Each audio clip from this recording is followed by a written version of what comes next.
भगवान को कोई बंधन बांध नहीं सकता। सिवाय भगवान के भक्त के निष्कपट प्रेम की दुर्योधन भी भगवान को ताकत के बल पर बांधना चाहता था, लेकिन भगवान को विदुर के घर की रूखी सूखी खाने में जो आनंद था वो दुर्योधन के 56 भोगों में थोड़े था। आज हम आपको भगवान के भोले भाले भक्त की धन्ना जाट की कहानी सुनाने जा रहे हैं। कहानी भगवान के भोले भाले भक्त की। प्रभु जानते थे कि यह मेरा निर्मल भक्त है, छल कपट नहीं जानता, अब तो प्रकट होना ही पड़ेगा। भक्त धन्ना जी का जन्म मुंबई के पास धुआन गांव में एक जाट घराने में हुआ। आपके माता पिता कृषि और पशुपालन करके अपना जीवन यापन करते थे। वो बहुत निर्धन थे। जैसे ही धन्ना बड़ा हुआ उसे भी पशु चराने के काम में लगा दिया। वो प्रतिदिन पशु चराने जाया करता। गांव के बाहर ही कच्चे तालाब के किनारे एक ठाकुर द्वार था जिसमें बहुत सारी ठाकुर की मूर्तियां रखी हुई थी। लोग प्रतिदिन वहां आकर माथा टेकते व भेंटा अर्पण करते। धन्ना पंडित को ठाकुर की पूजा करते, स्नान करवाते व घंटियां खड़काते रोज देखता। अल्पबुद्धि का होने के कारण वो समझ न पाता। एक दिन उसके मन में आया कि देखते हैं कि क्या है। उसने एक दिन पंडित से पूछ ही लिया कि आप मूर्तियों के आगे बैठकर आप क्या करते हो। पंडित ने कहा, ठाकुर की सेवा करते हैं, जिनसे कि मनोकामनाएं पूर्ण होती हैं। धन्ने ने कहा, ये ठाकुर मुझे भी दे दो। उससे छुटकारा पाने के लिए पंडित ने कपड़े में पत्थर लपेटकर दे दिया। घर जाकर धन्ने ने पत्थर को ठाकुर समझकर स्नान कराया और भोग लगाने के लिए कहने लगा। उसने ठाकुर के आगे बहुत मिन्नतें की। धन्ने ने कसम खाई कि यदि ठाकुर जी आप नहीं खाएंगे तो मैं भी भूखा ही रहूंगा। उसका ये प्रण देखकर प्रभु प्रकट हुए तथा रोटी खाई व लस्सी पी। इस प्रकार धन्ने ने अपने भोलेपन में पूजा करने और साफ मन से पत्थर में भी भगवान को पा लिया।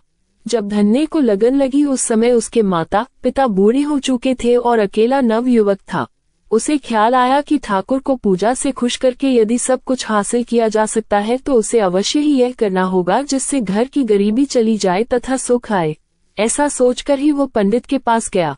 पंडित ने पहले ठाकुर देने से मना के दिया कि वो ठाकुर की पूजा अकेले नहीं कर पाएगा। दूसरा, तुम अनपढ़ हो।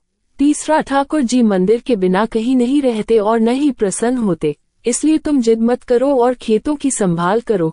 ब्राह्मण का धर्म है पूजा पाठ करना, जाट का कार्य है अनाज पैदा करना। परंतु धन्ना टस से मज न हुआ।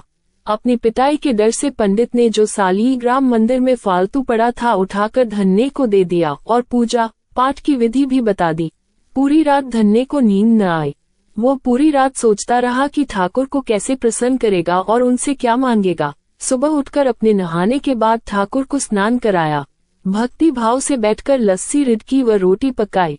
उसने प्रार्थना की, हे प्रभु, भोग लगाओ। मुझ गरीब के पास रोटी लस्सी और मक्खन ही है और कुछ नहीं। जब और चीजें दोगे तब आपके आगे रख दूंगा। वो बैठा ठाकुर जी को देखता रहा। अब पत्थर भोजन कैसे करे। पंडित तो भोग का बहाना लगाकर सारी सामग्री घर ले जाता था, पर भले बालक को इस बात का कहाँ ज्ञान था। वो व्याकुल होकर कहने लगा कि क्या आप जाट का प्रसाद नहीं खाते। दादा तो इतनी देर नहीं लगाते थे। यदि आज आपने प्रसाद न खाया तो मैं मर जाऊंगा, लेकिन आपके बगैर नहीं खाऊंगा। प्रभु जानते थे कि यह मेरा निर्मल भक्त है, छल कपट नहीं जानता, अब तो प्रकट होना ही पड़ेगा। 1 घंटा और बीतने के बाद धन्ना क्या देखता है कि श्री कृष्ण रूप भगवान जी रोटी मक्खन के साथ खा रहे हैं और लस्सी पी रहे हैं। भोजन खाकर प्रभु बोले, धन्ने जो इच्छा है मांग लो, मैं तुम पर प्रसन्न हूँ। धन्ने ने हाथ जोड़कर विनती की, भाव जो तुम्हारी भक्ति करते हैं तो उनके कार्य संवार देता है। मुझे गेहूं दाल व घी दीजिए, मैं खुश हो जाऊंगा। यदि जूता कपड़े 7 प्रकार के अनाज, गाय या भैंस, सवारी करने के लिए घोड़ी तथा घर की देखभाल करने के लिए सुंदर नारी मुझे दे। धन्ने के यह वचन सुनकर प्रभु हंस पड़े और बोले, ये सब वस्तुएं तुम्हें मिल जाएंगी। प्रभु बोले, अन्य कुछ। प्रभु, मैं जब भी आपको याद करूं आप दर्शन दीजिए, यदि कोई जरूरत हुई तो बताऊंगा। तथास्तु। भगवान ने उत्तर दिया, हे प्रभु, धन्ना आज से आपका आजीवन सेवक हुआ, आपके अलावा किसी अन्य का नाम नहीं लूंगा। धन्ना खुशी से दीवाना हो गया। उसकी आंखें बंद हो गई। जब आंखें खोली तो प्रभु वहां नहीं थे। वो पत्थर का सालग्राम वहां पड़ा था। उसने बर्तन में बचा हुआ प्रसाद खाया जिससे उसे 3 लोकों का ज्ञान हो गया। प्रभु के दर्शनों के कुछ दिन पश्चात धन्ने के घर सारी खुशियां आ गई। एक अच्छे अमीर घर में उसका विवाह हो गया। उसकी बिना बोई भूमि पर भी फसल लहलहा गई। उसने जो प्रभु से मांगा था उसे सब मिल गया। किसी ने धन्य को कहा, चाहे प्रभु तुम पर प्रसन्न है, तुम्हें फिर भी गुरु धारण करना चाहिए। उसने स्वामी रामानंद जी का नाम बताया। एक दिन अचानक ही रामानंद जी उधर से निकले।